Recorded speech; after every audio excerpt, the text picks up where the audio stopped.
Prime Minister Narendra Modi has said that India's G20 presidency belongs to the entire nation and is a unique opportunity to showcase the country's strengths. President Murmu addressed the 74th Human Rights Day function says developing sensitivity, sympathy and keys to promoting human rights. In the FIFA World Cup 2022, Argentina entered the semi-finals, defeating Netherlands 4-3 in a penalty shootout in the second quarter-final match at Lusail Iconic Stadium in Qatar. The government has said that 535 railway stations have been covered with 572 one-station, one-product outlets.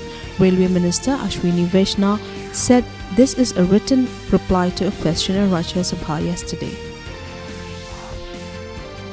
Union Minister for Women and Child Development Smriti Irani has said that the government has set up over 1,000 fast-track courts in the country with the help of Nirbhaya Fund.